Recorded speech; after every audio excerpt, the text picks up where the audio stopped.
Okay, 2007 was the worst year for video game reviews ever, but why?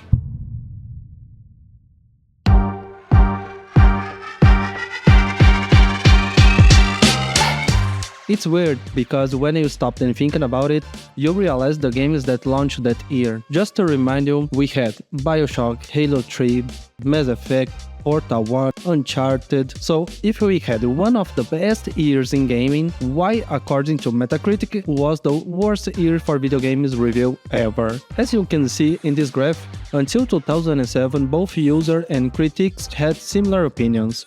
But something happened in 2007. Because after that the opinions of the critics and the user changed.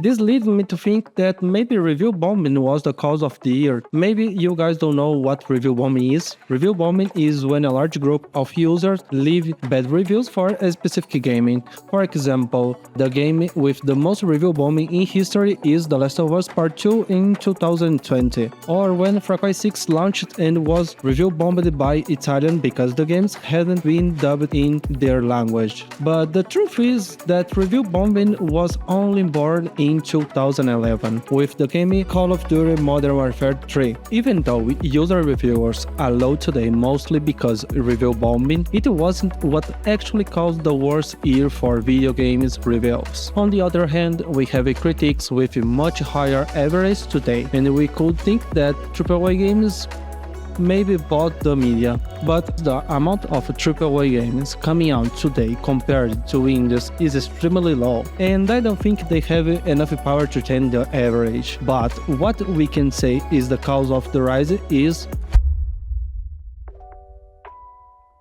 are reviewers just softer today? And the answer for this is yes. According to a Reddit user who did a study comparing the average of all games on all platforms, he found that an 82.5 score today was a big success. Then all of us who have been in the industry for a while have already noticed how the average was going up every year, making today's scores lack a lot of credibility. But after a deep investigation on Reddit, of course, we were able to discover what caused the low reviews in 2007.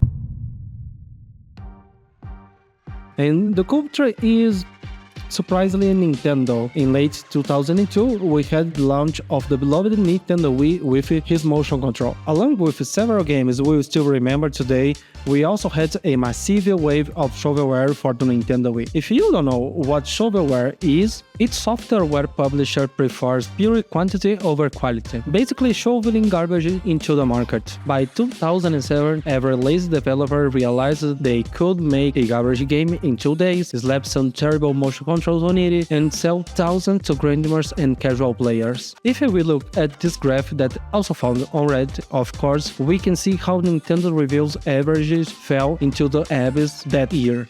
The irony in all this is that Nintendo itself literally invented the CEO of quality in the 80s after a terrible crash in the video games marketing, and then their own console caused the biggest statistical crash in modern reviews history. So yeah, 2007 gave us Master Chief and Big Daddies, but it also gave us a mountain of plastic waste reviews and unplayable trash. Now tell me, what was the worst Nintendo Wii game you ever played?